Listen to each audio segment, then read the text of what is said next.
Code history का 2059, 1 paper 1 के लिए और 2 इसके लिए। अगेन जोन आपका है AY और 1 इसमें सिर्फ 1 नहीं इसमें 1 नहीं होता, इसमें सिर्फ 1 और 2 ही आता है। ठीक है क्योंकि हाँ क्योंकि जोन 2 जो है उसमें पेपर डिफरेंट आ जाता है, ओवर हिस्ट्री चला जाता है। अच्छा जी, जब हम पाकिस्तान स्टडीज की बात करते हैं तो पाकिस्तान स्टडीज के अंदर हिस्ट्री एंड ज्योग्राफी 2 पेपर आते हैं। ठीक है, हिस्ट्री के लिए पेपर पैटर्न क्या होना चाहिए जरा ज़हन में रखते हुए आप दोबारा इसका आंसर करने का तरीका लिखते जाइएगा। Number 1 hour 30 minutes is the total time। Again जिसमें इस्लामियत का है 1 hour 30 minutes टोटल टाइम जी। History 1 hour 30 minutes total time है। सेक्शन 1 जी, section 1 is compulsory, section 1 compulsory होता है। सेक्शन 1 के अंदर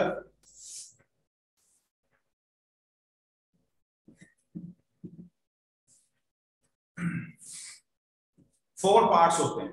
ए part is a passage given, passage given होता है। ठीक है, एक पैसेज दिया होता है, उसी को आपने रीड आउट करना है और उसमें से 3 रीजंस आपने निकालनी है पैसेज में से जी। पैसेज में से you need to change the vocabulary only, आपने उन्हीं वर्ड्स को चेंज करना है, वोकैबुलरी चेंज करना मस्ट है। 3 रीजंस आपने गिवन पैसेज में से निकाल कर लिखनी है फॉर 3 मार्क्स। जी लेकिन उसका क्वेश्चन लिखा था हमने, लिखा हुआ था क्वेश्चन नहीं हमने कहा था स्टूपिड लिखेंगे सही 3 मार्क्स के जी। जो पैसेज गिवन होता है वो 3 मार्क्स का होता है। What you need to do is you need to read out from the passage, draw 3 reasons, convert it in your own words and write it down, that's all. इसकी practice करेंगे जी, इसको खुद से अपने वर्ड्स में बदलना है और लिखना है। If you right down the same writing जो लिखा हुआ था उसी को दोबारा कॉपी कर दिया, you will get only 1 mark, आपको सिर्फ 1 मार्क मिलेगा। अगर आपने रीराइट किया अपने वर्ड्स में बदलकर तो फिर आपको 3 out of 3 मार्क्स मिलेंगे। The ideal time to attempt this question is 2 minutes. The ideal time to attempt this A part is 2 minutes. That is why जब भी आप एग्जाम में अटेम्प्ट करोगे ये सबसे आखिर में ये क्वेश्चन आप अटेम्प्ट करेंगे। Last question that you will do will be this. आपके एग्जाम में चाहे कोई भी एग्जाम हो उसमें सबसे लास्ट जो आप अटेम्प्ट करेंगे वो ये क्वेश्चन होगा। B part is a picture story.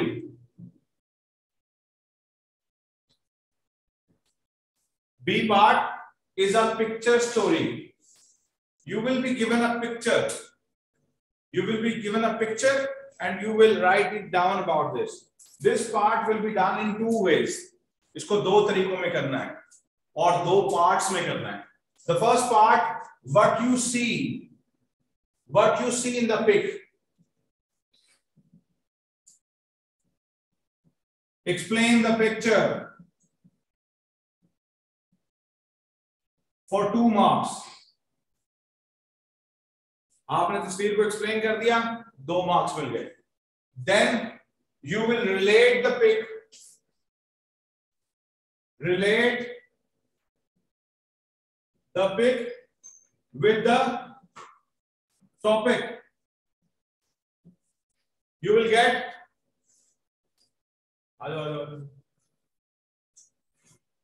You will get ये बैग सेट हो यार।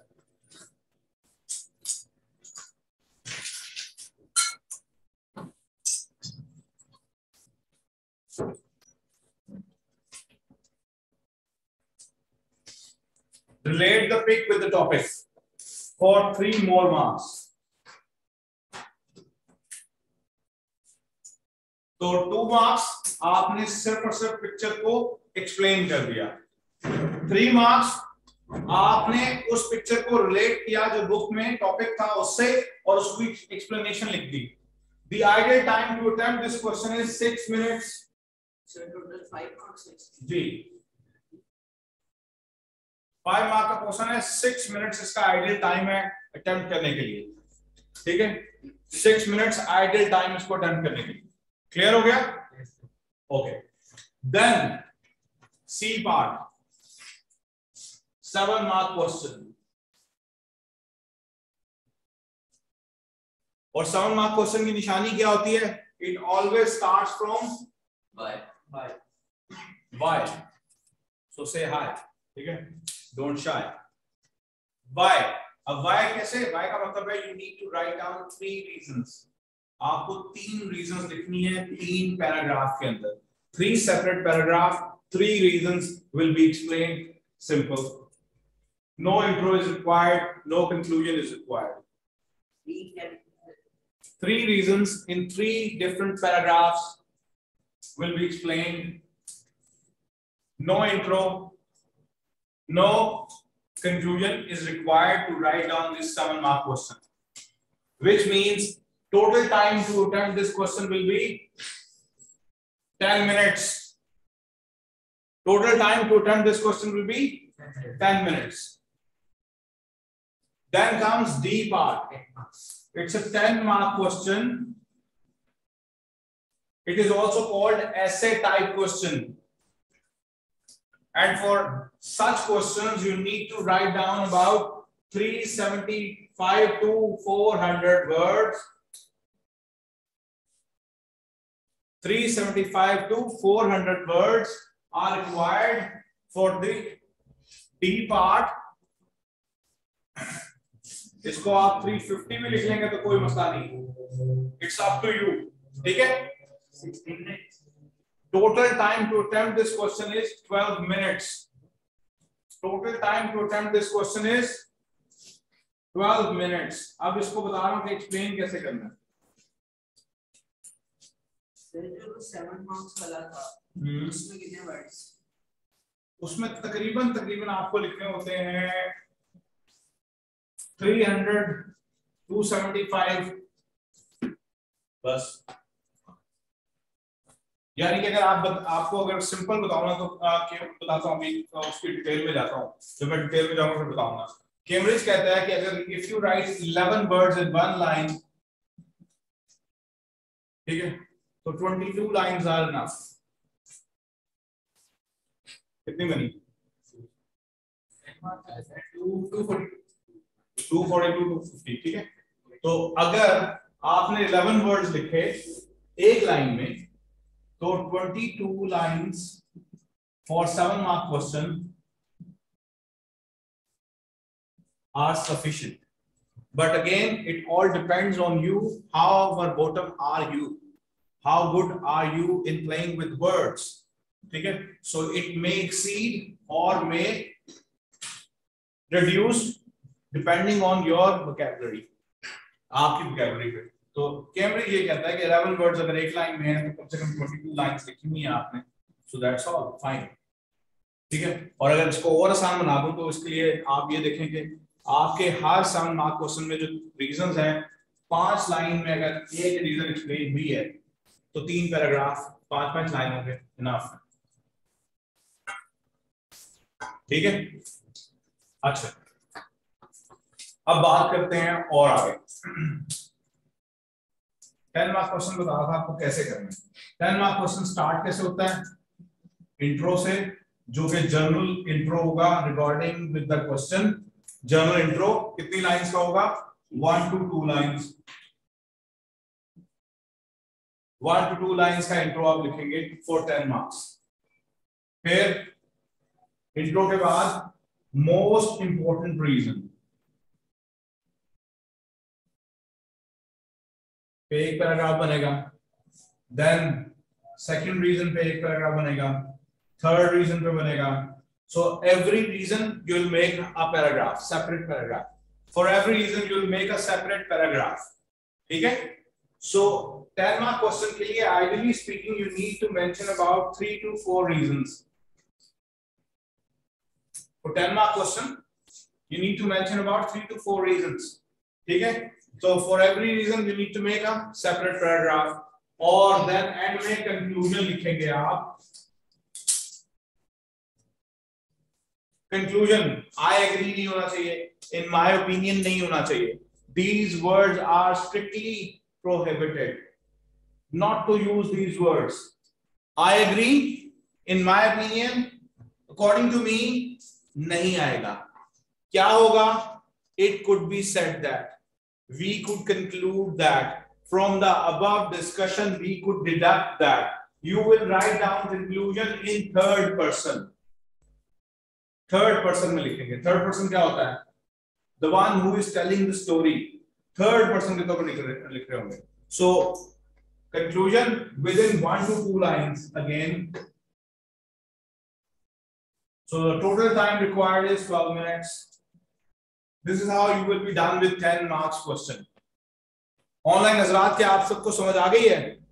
आमना इरफान, अली हमजा, रस्ती अदील, रोहेल अवान, अली अयान जुबैरी. हम क्वेश्चन कौन सा कर रहे हैं? हम क्वेश्चन कर रहे हैं सेक्शन 1 के पार्ट समझ रहे हैं.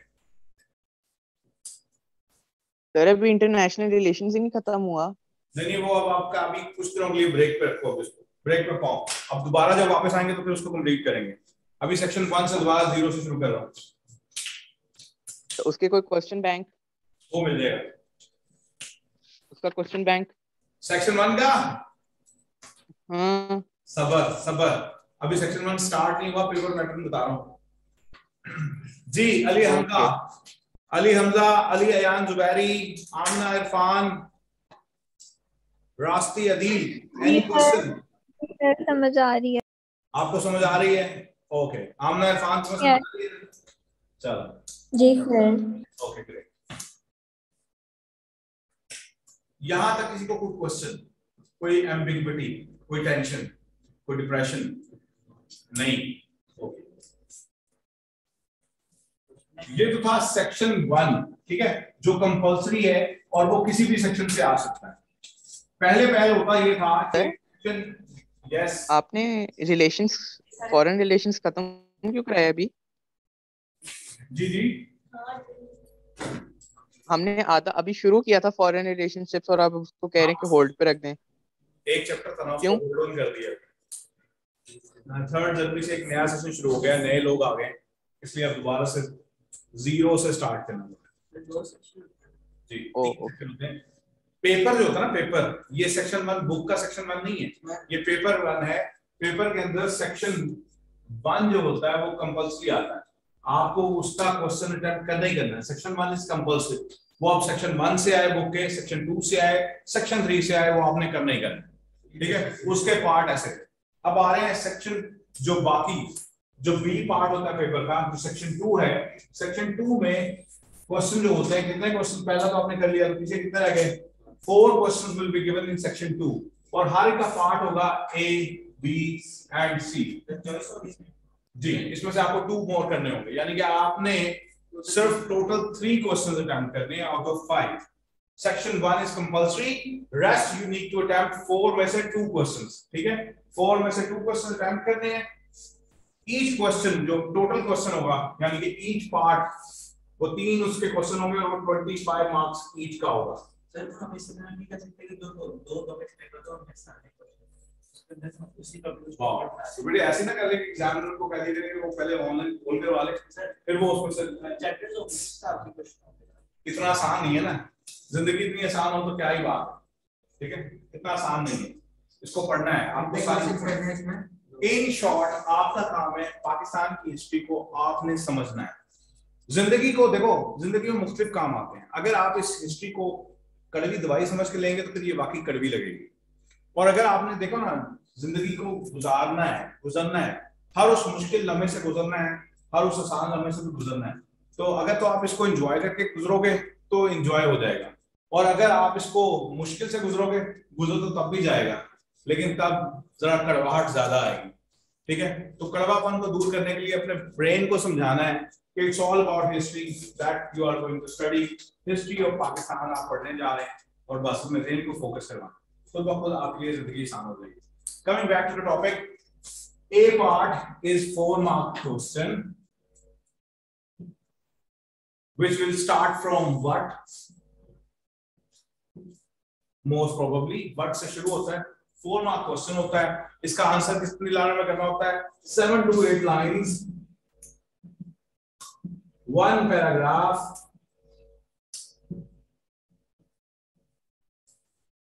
7 to 8 lines, 1 paragraph. ठीक है, बकायदा इसका स्टार्टिंग होगी, इसकी एंडिंग होगी, 7 to 8 lines. कितनी होती है 7 to 8 lines? If one line carry 11 words, तो 7 to 8 lines are enough for 4 mark question. ठीक हो गया? अच्छा. Ideal time to attempt this question is 3 minutes. Ideal time to attempt this question is 3 minutes. Then comes B part. Again, it's starting from Y, which means 3 paragraphs, 3 reasons, 10 minutes. 7 mark का question. Y से शुरू होता है, 3 paragraph बनाने हैं, 3 reason को explain करना है, 10 मिनट्स में ये क्वेश्चन अटेम्प्ट करना है, और टोटल लाइंस कितनी होनी चाहिए? 22 लाइंस होनी चाहिए. अगर एक लाइन में 11 वर्ड्स हैं तो that will be sufficient. ठीक हो गया? Then comes C part. Maximum एक पैराग्राफ को कितनी लाइंस दें 7 मार्क्स में? 5 lines, 6 lines, it's up to you. मैंने आपको आइडियल बताया. आइडियल वो होता है जो कभी अचीव नहीं होता, ऐसे ही है ना, इसलिए मैंने आपको आइडियल बताया. 10 मिनट्स में कम जी. टाइम बहरहाल आइडियल नहीं है. Time is deadline. Time is compulsory, it's not ideal. Ideal वो चीज होती है जो ज़हन में होती है, जिसको आप क्राइटेरिया के तौर पे लेते हो, लेकिन कंप्लीट नहीं होता कभी भी. ठीक है? 14 mark question, it's same like 10 mark question. जिस तरह हमने 10 मार्क क्वेश्चन किया वैसे ही करना है, लेकिन अगेन इस पर डिटेल जरा ज्यादा एक्सपैंड करेंगे.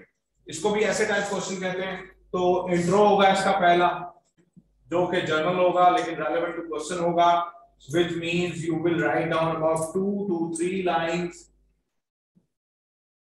10 मार्क क्वेश्चन में आपने 1 to 2 लाइंस लिखी थी, इसमें 2 to 3 लाइंस लिखेंगे. अगेन फिर मोस्ट इंपोर्टेंट रीजन. सर ये वाला सीक्वेंस जरूरी होता है? जी जाहिर बात है, आप हमेशा इंपॉर्टेंट बात से शुरू करते हैं. ये इंसान की फितरत है. It's a instinct of a man that he always starts from the most important thing.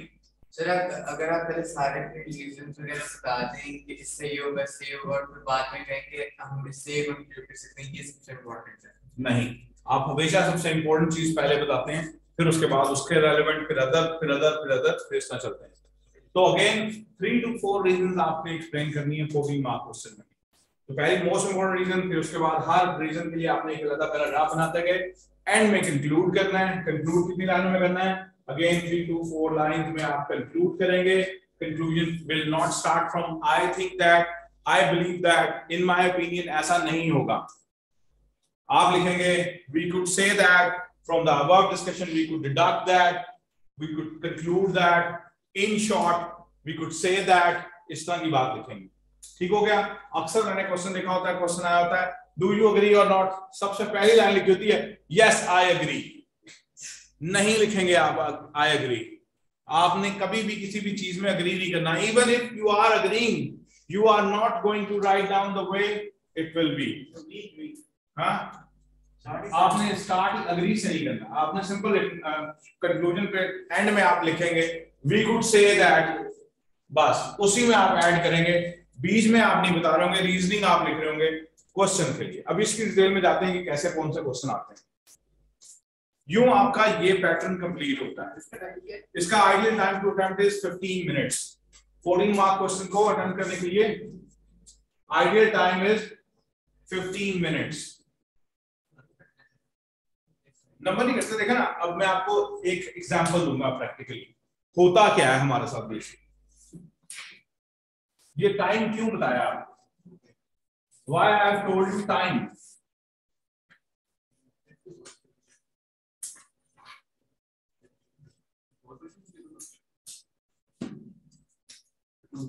अब जरा समझिएगा. आपके पास क्वेश्चन स्टार्ट होते हैं, आपने ए पार्ट का क्वेश्चन अटेम्प्ट कर लिया, यानी कि जितने भी ए पार्ट के क्वेश्चन थे आपने एक में लिए 5 मार्क्स, दूसरे में लिए आपने 4 मार्क क्वेश्चन की बात करें. 4 मार्क्स, 4 में से आपने एक में लिए 3, एक में 4, एक में फिर 4 ले लिए. ठीक है, एग्जाम्पल बता. फिर बी पार्ट था. बी पार्ट वाले क्वेश्चन में आपने एक में लिए 6, दूसरे में लिए 5, तीसरा बिल्कुल न्यू था 4. ठीक है. अच्छा, इसी तरह C part. C part 14 marks और 10 मार्क्स वाले क्वेश्चन है। एक में आपने 10 वाले में लिया आपने 7, दूसरे में आपने लिए तकरीबन कोई 12, तीसरे में भी आपने लिए 11। टोटल करेंगे 14 मार्क्स में हर रीजन इक्वल 14 मार्क्स में हर reason equal information not necessary, लाजमी नहीं है। अगर आप दे देते हैं तो बहुत अच्छी बात है, अगर नहीं देते तो कोई मसला नहीं है, तो प्रॉब्लम नहीं है। 56 आउट ऑफ 75 कितने बने? कितने परसेंट बने?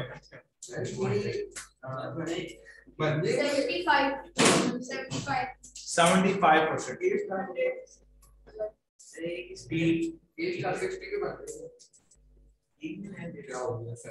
सर ये नंबर्स किस चीज के हैं? सर क्वेश्चन 1 का एक और पार्ट भी होता है। ये है कैम्ब्रिज का क्राइटेरिया जो मैंने सर जी सर ये ए बी एंड सी के ऊपर जो नंबर्स लगाए हैं ये किस चीज को रिप्रेजेंट कर रहे हैं? परसेंटेज। ए स्टार बनता है 90% पे, ए बनता है 80% पे, बी बनता है 70 पे, सी बनता है 60 पे, डी बनता है 50 पे, ई बनता है 40 पे। अब जैसे आपने कहा कि परसेंटाइल बनती है, मोस्टली होता क्या है? Being examiner what I see is के पेपर स्टार्ट होता है, पेपर में पहला question A B C as जबरदस्त नीट एंड क्लीन खूबसूरत, पता लगा आपने टाइम को तो कंसीडर ही नहीं किया। अब जब आपने पूरा क्वेश्चन अटेम्प्ट किया 25 मिनट मार्क्स वाला क्वेश्चन तो आपका अटेम्प्ट हो गया और शायद उसमें आप 22 मार्क्स ले भी जाएंगे, लेकिन आपने जो टाइम इसको देना था, आपको 30 मिनट्स इसको शायद पूरे देने थे, आपने इसको टाइम दे दिया है 45 मिनट्स।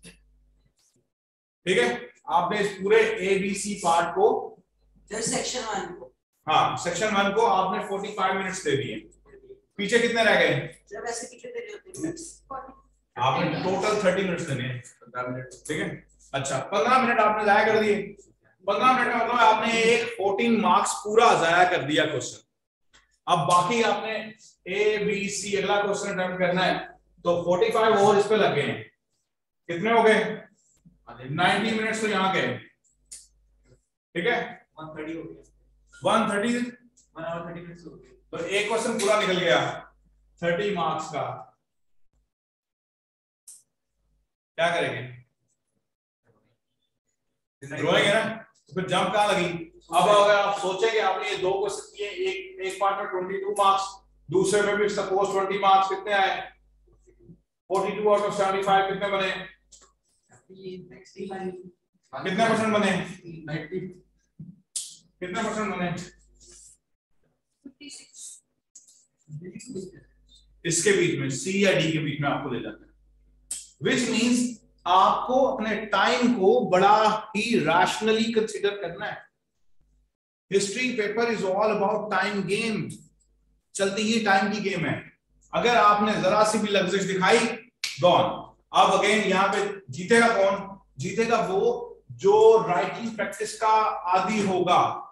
क्वेश्चन में आपने क्वेश्चन आया, सोचने का टाइम सिर्फ 1 मिनट ही है। अगर आपने 5 से 7 मिनट जाया किए, गॉन। 5-7 मिनट का मतलब ये है कि आपने पूरा एक क्वेश्चन 4 मार्क का या 2 क्वेश्चन 4 मार्क के छोड़ दिए, क्योंकि टाइम तो आपको नहीं मिलने वाला। 1 घंटा 30 मिनट है आपके पास, ठीक है। इसका मतलब ये हुआ कि आपको बार बार राइटिंग प्रैक्टिस की आदत होगी। आज से जो हम पढ़ना शुरू करेंगे वो आप रोज घर में जाकर पढ़ेंगे। जब आपको याद हो जाएगा उसको टाइम रख के लिखेंगे। ये 4 महीने का आप उसको टाइम रख कर लिखते जाएंगे तो आपके नर्व्स भी डेवलप होंगे, आपके हाथ के मसल्स भी डेवलप होंगे और आप टाइम को कैच कर सकेंगे। और अगर ये नहीं करेंगे तो फिर चीखें निकल जाएंगी, फिर चीखें निकलेंगी, ठीक है। अक्सर मैं सुनता हूँ एग्जाम के बाद, सर वो सारा आता लेकिन टाइम नहीं बचा sir, seriously sir 14 marks question सारा रह गया सर बस वो 2 लाइनें लिखी है सर, नंबर मिल जाएंगे मुझे? नहीं, तर्स के नंबर मिलेंगे अगर उसने तर्स खा लिया। सर आपकी जरूरी बात है जी, मेरा भाई है ना? नहीं जो भी है, जो भी नहीं, अच्छा जो भी सर आगे छोड़ता है कि मैंने 30 मिनट्स से पहले पेपर कर दिया, पास सिटी का मतलब 1 घंटे में मैं करके बैठा हूं। अगेन उसका रिजल्ट नहीं आया, आएगा मैं आपको कंफर्म करके, वही मैं बता रहा हूं। मैं उससे मैंने बोला नहीं मैंने 1 घंटे में काट लिया। अगेन यही बात समझने की है कि कोई भी बंदा हिस्ट्री के पेपर में आपने सिर्फ टाइम देखना है, उसके बाद लिखना शुरू कर देना है। उसके बाद सर उठा के जब आप देखते हैं तो पेपर लगता है 1 hour 30 minutes कौन है टाइम होता। ठीक है, तो एग्जाम का वैसे प्रेशर बड़ा होता है, हार्ट रेट वैसे बड़ा तेज चल रहा होता है, ऊपर से वहां सर्दी बड़ी ज्यादा होती है, और गलती से अगर आपकी सीट आगे एसी के बिल्कुल सामने हुई तो हार्ट रेट और नीचे जाना शुरू हो जाता है। ठीक है, तो और मसला खराब हो जाएगा। तो बेहतरीन हल ये है कि राइटिंग प्रैक्टिस डेली की डेली, जो कुछ आज करवाना शुरू करूंगा वो डेली की डेली रीड नोट्स करना है, घर जाकर रीइंफोर्स करना, उसको पढ़ना है, लिखना है, लिखकर टाइम रखकर लिखकर याद करके छोड़ना है। जी, इसलिए आपको तेज लिखवा कि हिस्ट्री इज मोस्ट डेंजरस, इसमें टाइम आपको बड़ा टफ टाइम देता है। अब आते हैं ज्योग्राफी की तरफ। इससे रिलेटेड कोई क्वेश्चन मेरा आप लोगों को, आपको डर लग रहा है सर बीच में क्या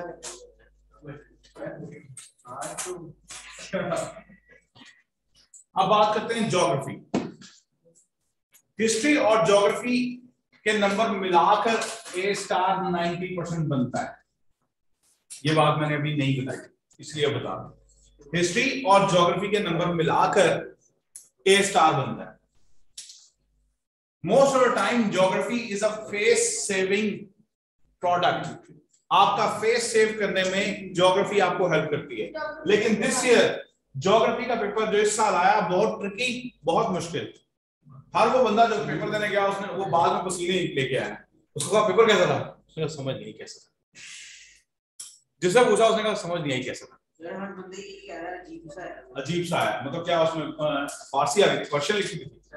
अगेन गलती कहाँ होती है?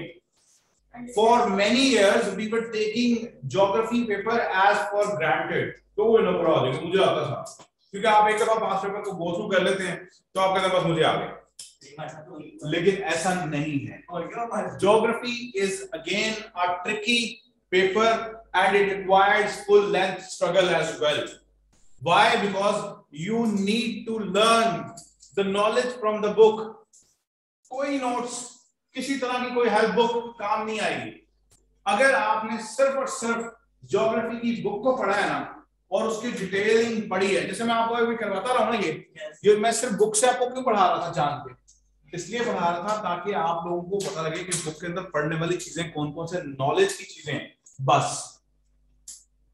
अगर आपने बुक से पढ़ लिया तो कामयाबी है, अदरवाइज जो भी चीज नहीं आएगी फिर आपकी चीजें निकल जाएंगी। ठीक हो गया। अब बात करते हैं ज्योग्राफी में।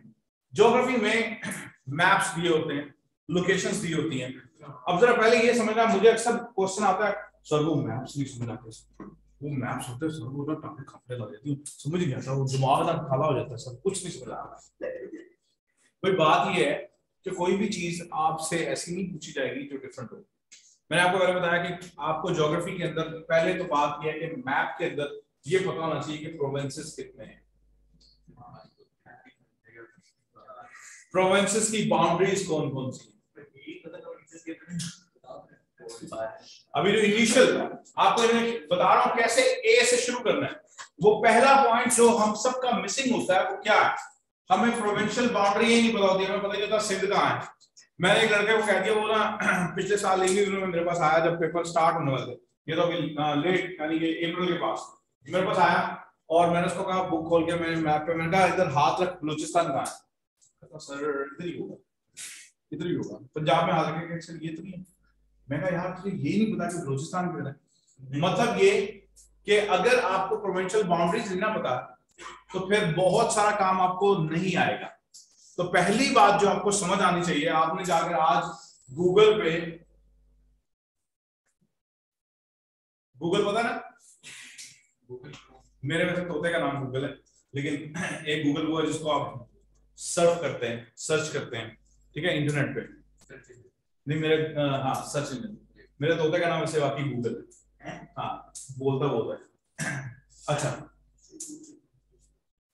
आज जाकर आपने गूगल पे लिखना है प्रोविंशियल बाउंड्रीज ऑफ पाकिस्तान, आपको मैप खुल जाएगा, उसमें लिखा हुआ आएगा कि बलूचिस्तान कहाँ है, सिंध कहाँ है, पंजाब कहाँ है, गिलगित बल्तिस्तान कहाँ है, 5वां प्रोविंस है, KPK कहाँ है, ये प्रोविंशियल बाउंड्रीज हैं, ये आपको खाली मैप पे पता होना चाहिए कि ये केपीके है, ये सिंध है, ठीक है, ये सारा आपको समझ आनी चाहिए। पहली चीज, पहली बात जो आपको जुबानी आनी चाहिए, ये अगर समझ आ गई उसके बाद मैप्स की समझ आना शुरू हो जाएगी। फिर आपसे पूछो पंजाब तो आपको समझ आएगा, फिर आपसे पूछो सिंध तो आपको समझ आएगा, फिर आपसे पूछो बलूचिस्तान तो आपको समझ आएगा, ठीक है। तो पहली चीज जो हमारी मिसिंग होती है वो ये है, हमें प्रोविंशियल बाउंड्रीज नहीं पता। अच्छा, लोग मुझसे पूछते हैं कि सर चैप्टर 1 बड़ा मुश्किल है सर, समझ नहीं आता। चैप्टर 1 ज्योग्राफी का चैप्टर 1 अब कभी भी इंडिविजुअल क्वेश्चन नहीं आता। पिछले 5 साल से चैप्टर 1 का क्वेश्चन कभी भी डायरेक्ट नहीं आता, वो इनडायरेक्ट आता है।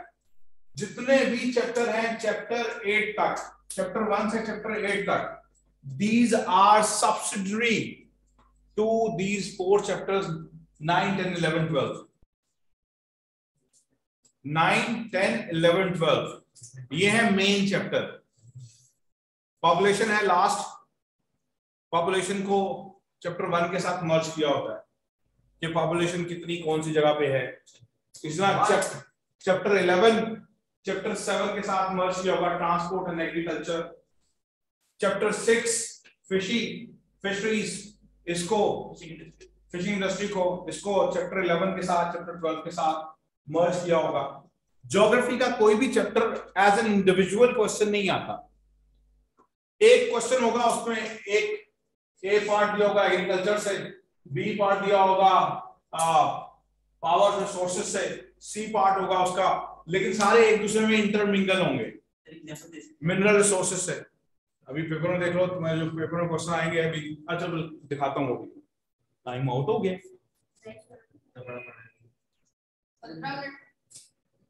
अच्छा जी,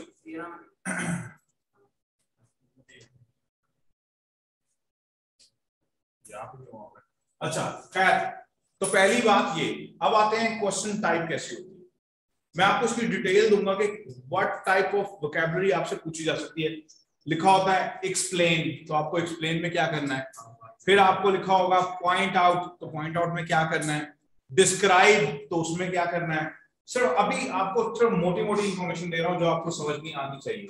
मिसाल के तौर पर 4 मार्क क्वेश्चन आता है एक्सप्लेन।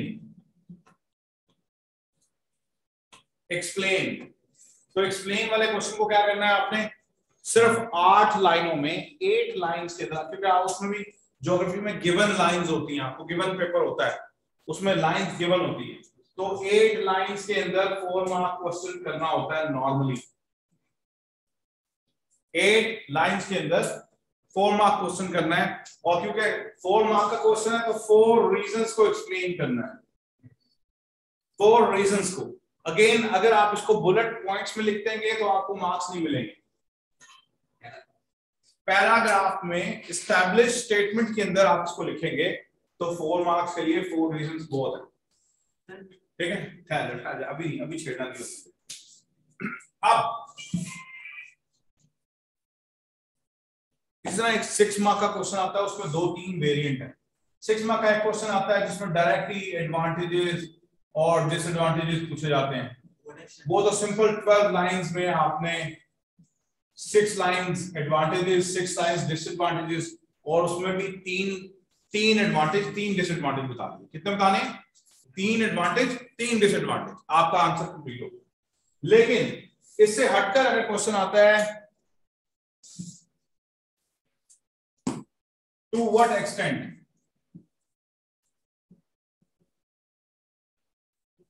बात ये भी वही पूछ रहा है कि आपसे एडवांटेज और डिसएडवांटेज पूछता है। टू व्हाट एक्सटेंट क्वेश्चन शुरू होगा, टू व्हाट एक्सटेंट, किस हद तक।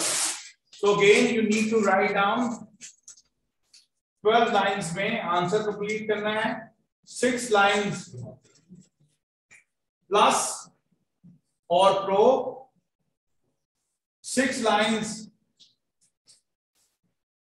अगेंस्ट,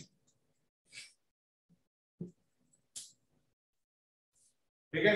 यानी कि 6 lines plus advantage, 6 lines disadvantage, again 1 line में कंक्लूजन। टू व्हाट एक्सटेंट वाले क्वेश्चन में अगर आपने कंक्लूजन नहीं लिखा तो आपको पूरे मार्क्स नहीं मिलेंगे। कंक्लूजन लिखना लाजमी है। अगेन इसको अटेम्प्ट करने का आइडियल टाइम कितना होना चाहिए? 8 minutes. 8 minutes is an ideal time for this to what extent. अब आ जाता है, दो स्टेटमेंट दी होती हैं।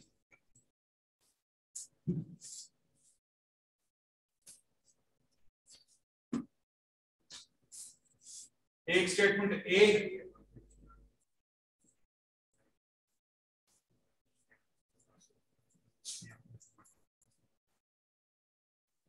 एक में स्टेटमेंट बी, दो स्टेटमेंट दी हुई। अब इस तरह के क्वेश्चन को कैसे करते हैं, ये भी 6 मार्क का क्वेश्चन है।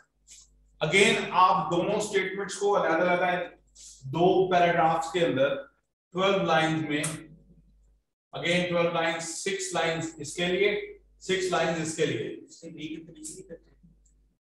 बता रहा हूं। आप दोनों के फ्लो में जो पूछा गया है सिर्फ उसका आंसर लिख दें, उसकी डिटेल चले जाएं तो फिर भी आंसर ठीक है। आप ए की फेवर में चले जाएं और बी के अगेंस्ट चले जाएं तब भी ठीक है, तब भी कोई मसला नहीं है। दोनों तरीके वैलिड हैं। दो स्टेटमेंट दी हुई हैं 6 मार्क क्वेश्चन के लिए।